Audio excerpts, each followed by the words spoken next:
भारत के 4 धामों में बद्रीनाथ धाम प्रथम स्थान पर आता है और देवभूमि उत्तराखंड के चारों धामों में बद्रीनाथ धाम चौथे नंबर पर आता है।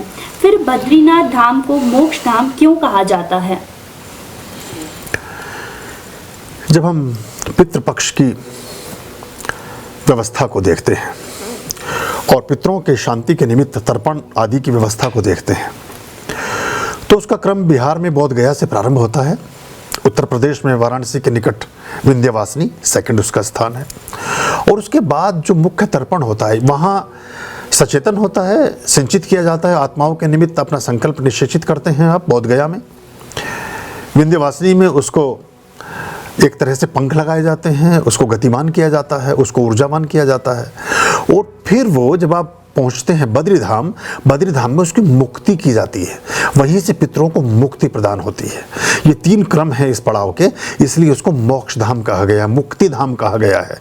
और आदि शंकर जिन्होंने भगवान हरि और हर दोनों के बारे में उनका अतिशय योगदान रहा, काली के लिए भी, देवियों के लिए भी, सभी के लिए उन्होंने बहुत अच्छा काम किया। उन्होंने भी जो 4 हमारी मुख्य पीठें निर्धारित की उनमें से बद्री पीठ भी एक हमारी विशेष पीठ है जहाँ शंकराचार्य बैठते हैं। तो वो बद्रीनाथ का जो धाम है इस वजह से विशेष महत्व रखता है।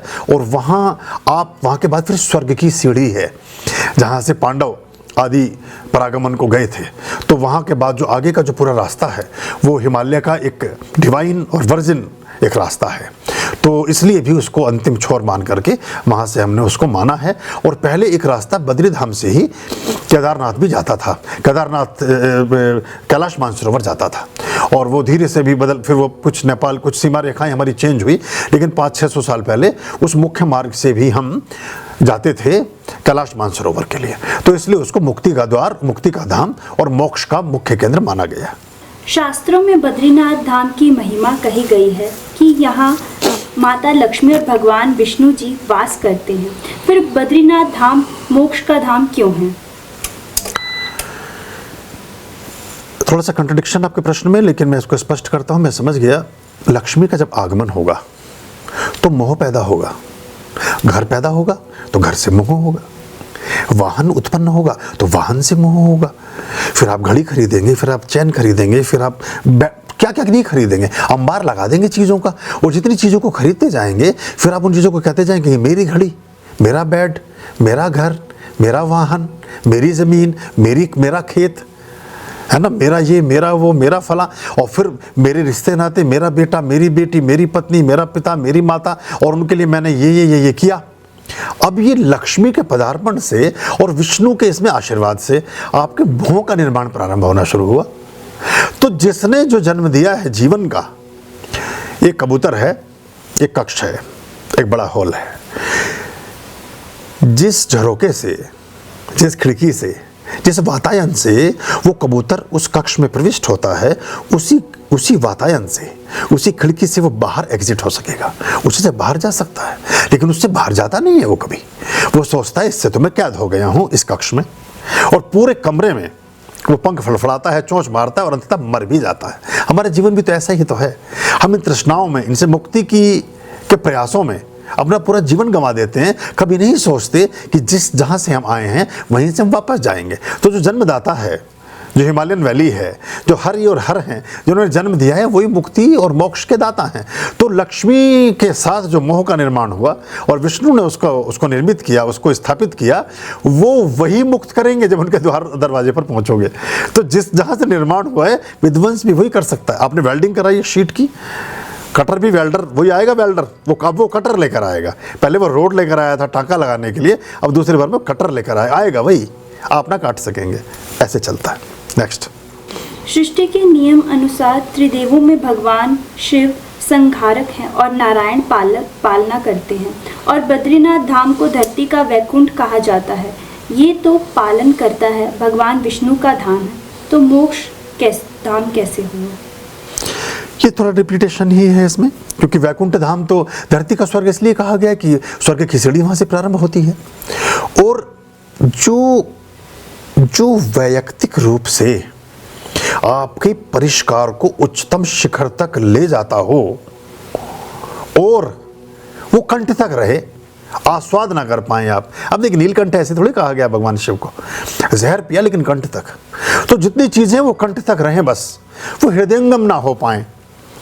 अगर किसी ने किसी को अपशब्द भी बोल दिया तो हृदय से ना बोला, बस कंठ से ही बोला, अंदर गया ही नहीं वो। और किसी ने आपको कुछ बोला तो आपके भी कंठ तक ही रहा, नीचे पचा ना पाए आप। और आप देखिएगा जितनी भी तरह की चीज़ें हैं, अगर कंठ से नीचे निकलोगे तो ही वो मृत्यु का हनन का कारक बनती हैं। वरना जो योगाचार्य हैं, जो आयुर्वेद के वो हैं, वो तो बहुत सारे प्रयोग कराते हैं और बहुत सारी चीज़ें कराते हैं। तो उसको वैकुंठ का धाम इसलिए कहा गया कि व्यक्ति के व्यक्तित्व का, मनुष्य जीवन का कंठ है वो। और कंठ के बाद फिर अनंत यात्रा प्रारंभ होती है। और भगवान के धाम को भी वैकुंठ कहा जाता है। तो इसलिए उसको वैकुंठ और धरती का स्वर्ग कहा गया, क्योंकि वो परम पवित्र है। और वहीं परम पवित्रता के साथ ही, सभी तरह के मोह के त्याग के साथ ही, थोड़े से परिश्रम और प्रयासों के बाद ही आप मुक्त हो सकते हैं। और परम मुक्ति ही आपके मोक्ष का माध्यम बनती है।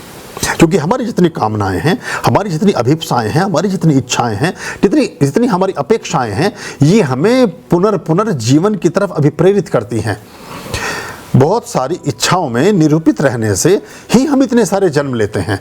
अगर हम सब इच्छाओं से मुक्ति की ओर जा सकें तो हम जन्मों से भी मुक्त हो सकेंगे। क्या शास्त्रों में वैकुंठ धाम, बद्रीनाथ धाम का कोई प्रमाण मिलता है कि ये मोक्ष धाम है? देखिए, सारी चीज़ों के प्रमाण आप अगर इकट्ठा करेंगे तो कुछ कर नहीं पाएंगे। चूँकि प्रमाण जहाँ तक हम जहाँ अब अगर आप परिमाण के लिए चले हैं और परिणाम के लिए चले हैं तो प्रमाण उसमें फिर मायने नहीं रखता है। क्योंकि बहुत सारी ऐसी चीज़ें हैं जिनको कैसे दिखाएंगे किसी चीज़ को। अब हवा है, आप उससे जिंदा और जीवित हैं, आप बताएं कि हवा कहाँ है। और अगर किसी चीज़ में भर के भी लाएंगे तो वो काम नहीं करती है, वो प्राणवायु नहीं है, वो वायु हो सकती है। जो टायर में हवा भरी जाती है वो आपके फेफड़ों में नहीं भरी जा सकती। दोनों में ज़मीन आसमान का फ़र्क है। तो शास्त्रों में ये अनुभूतियों के विषय हैं, साधकों के विषय हैं। और जब आप वहाँ की यात्रा करेंगे तो आपको खुद समझ आ जाएगा, आप बहुत गहरे मौन में उतर जाएंगे। और मौन है मन का बटन ऑफ करना। जब कुछ मौन होना चुप होना नहीं है, मौन होना है कि आपके अंदर कोई कलरव नहीं रहा, आपके अंदर कोई उपद्रव नहीं रहा, आपके अंदर कुछ ऐसी चेष्टा नहीं रही जो किसी भी तरह से आपके मन को उत्तप्त करती है, आपके मन को आंदोलित करती है, आपके मन को सक्रिय करती है, या आपके मन को किसी न किसी तरह से शोकग्रस्त या चिंताग्रस्त करती है। उस मन पर विजय प्राप्त कर लेने वाला व्यक्ति मौनी है। और जब आप मौन का अनुभव करते हैं, बड़ी बड़ी सिद्ध पीठों पर, बड़े धर्म स्थलों पर, बड़े ज्योतिर्लिंगम में और बड़े ऐसी हमारी जो धाम हैं उनमें आप सबसे पहले वहाँ एक अपूर्व शांति का और एक स्निग्ध पवित्रता का अनुभव करते हैं। और वो अनुभव है वो आपके शरीर को, आपके मन को ज़्यादा नहीं भाएगा, वो आपकी आत्माओं को प्रभावित करेगा। अंदर से कुछ खिलेगा, अंतस में कुछ उजियारा बिखरेगा। और ऐसे भी कुछ लोग हैं बिल्कुल जो बंद होते हैं, उनको फिर कुछ अनुभूति होती भी नहीं है। वो जैसे जाते हैं यंत्रवत वैसे ही वापस भी आ जाते हैं। वो कहते हैं पता नहीं है क्या चीज़ थी, इतने लोग क्यों आते हैं, हम तो आज तक समझ नहीं पाए। ऐसे भी आए हैं जो हमारे साथ हम उन्हें लेकर गए बहुत एक सुंदर और रमणीक स्थल पर, और वो कहने लगे कि लूडो होती तो उसी को बैठ के खेल लेते। बाहर सुंदर फूल खिल रहे हैं, तितलियां मंडरा रही हैं, चिड़ियाँ चहचहा रही हैं, सुंदरतम एक झरना गिर रहा है। बाहर मैं बैठा हूँ, वो आकर के कहते हैं कि हम दो तो पति पत्नी थे, हम तो बोर हो गए। 20 साल पुरानी बात है। लूडो ही ले आते तो उसी से को खेल लेते। 5, 6, 10 लोगों का जत्था था और लोग उनका चेहरा देखने लगे। तो अंदर बैठे रहे कमरे में, वहाँ भी टीवी देख रहे हैं, तो कुछ कर नहीं सकते। बंद भी आत्माएं बहुत घूमती हैं, ऐसी आत्माएं ज़्यादा हैं, क्योंकि हमारा उस तरह का परिष्कार होता नहीं है कि शुचिता को हम पहचान सकें और अपने जीवन का हिस्सा बना सकें। जी, धाम में ब्रह्मा पाली से हम क्या समझते हैं? क्या यहाँ पिंडदान किया जाता है? और क्या इस जगह का महत्व बिहार में स्थित गया धाम के बराबर ही है? पुराणों में इसकी क्या कथा है? इस पर मैंने इस प्रश्न का जो पहला प्रश्न आपने पूछा था उसी के बारे में मैंने आपको बताया था कि उसका क्रम है, वो आप जब उसे सुनेंगे तो उससे संबंधित बात आपकी पूरी हो जाएगी। और यहाँ ऐसा स्थान है कि जहाँ सा शरीर भी अगर कोई इच्छा करता है तो परमात्मा को उपलब्ध हो जाता है। जैसे कि आदि शंकराचार्य केदारनाथ में उन्होंने इच्छा व्यक्त की कि जबकि 32 वर्ष के थे, उन्होंने जब महाकाल भंजनम के बारे में विचार किया और सबके उन्होंने कहा कि तो वो परागमन को चले गए। ऐसे बहुत सारे लोगों ने उसकी यात्राएं की। और देखिए सारी भगवान बुद्ध क्यों विचार रहे थे वहाँ, जिनको कहते हैं कि बहुत ज़्यादा कर्मकांड के भी विरोधी रहे। महावीर ने बड़ी गहरी यात्राएं की, गुरु नानक देव सबने यात्राएं की उन वैलियों की, उन स्थान। और कब की? 500 साल पहले, 2500 साल पहले, 2000 साल पहले। तो वो जो एक स्थान है, वो जो एक चीज़ है, वो उसको बताती है कि क्या है। अब जैसे सूर्य है, सूर्य निकल रहा है, अब कोई कहे कि पुराणों में इसके महत्व को बताएं, जहाँ सूरज नहीं निकलता वहाँ पहुँच जाएं, उसका महत्व समझ आ जाएगा। या सूरज, अब देखिए कितना बैलेंस से चलता है, हमने प्रकृति को खराब किया है। अगर गोला थोड़ा सा आपकी तरफ और खिसा गया, आप ज़्यादा प्रेम करें सूर्य से, आजा आजा। अभी तो चंदा को मामा कहा गया, अगर चाचा है पिताजी मान ले सूरज को, है तो वैसे पिताजी तो है ही सबके, पर अगर के आजा और थोड़ा सा और नज़दीक को आ गया तो फिर जा हो जाएगा। इधर से होना शुरू हुआ ना, कैसे 2 मिनट में सब गड़बड़ा गया मामला सारा का सारा, सारे टेम्परेचर धरे रह गए। तो ऐसे भी चलता है। तो ये हर चीज़ के प्रमाण नहीं होते, लेकिन बुद्धि हमारी उस तरह से काम करती है। प्रमाण उन चीज़ों का होता है जिनको मनुष्य ने बनाया है, क्योंकि उसके मनुष्य के मन में जो भी उत्पन्न हुआ है उसके पीछे संशय शेष रहता है। जो परमात्मा ने बनाया है, आपको बनाया है, अब प्रमाण दो आप मनुष्य हो कि नहीं, बताइए किस शास्त्र में लिखा है कि आप मनुष्य हैं। बस जब वो शास्त्र मिल जाए तब मैं ये वाला शास्त्र आपके साथ लेके बैठूंगा, दोनों शास्त्र से शास्त्र का मिलन हो जाएगा। बद्रीनाथ धाम और गया धाम में पिंडदान करने का सही समय कौन सा होता है? आप पितृपक्ष में कर सकते हैं। इसके अलावा जब भी कभी यात्रा करते हैं तो उसमें ये देखने की कोशिश करिए कि आपके जो पूर्वज हैं, माता पिता, जिसका भी आप पिंडदान करना चाहते हैं, क्रम इसका सिर्फ गया से नहीं होगा। जैसे मैंने बताया, गया, विंध्यवासिनी, देन बद्रीधाम, ऐसे करके होगा। तो उसमें आपको ये देखना पड़ेगा कि जिस महीने के जिस तिथि को गए, अगर उसी तिथि को आप कर पाएं तो अच्छा माना जाता है, और 1 वर्ष के पश्चात ही इसकी प्रक्रिया प्रारंभ होती है। जैसे घर में किसी व्यक्ति का देहावसान हुआ तो वो तिथि अगले वर्ष की क्रॉस हो जाए, उसके बाद जो तिथि आएगी तब आप उसमें उसको करते हैं। यानी कि लगभग 2 वर्ष बाद या 1.5 वर्ष बाद जब तिथि आती है तब उसका प्रारंभ किया जाता है।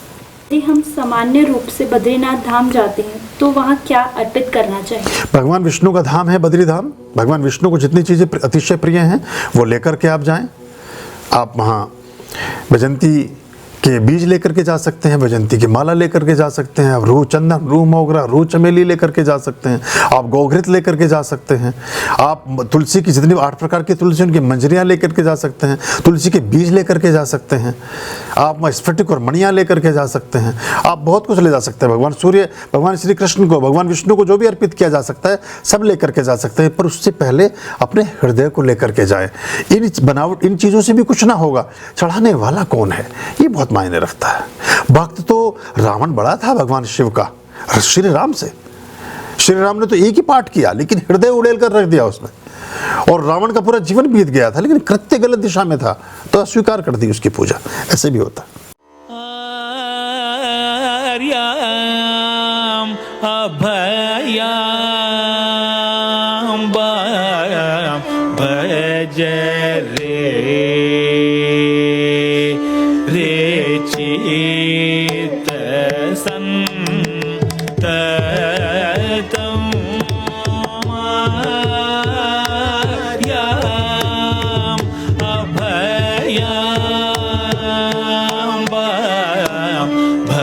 जय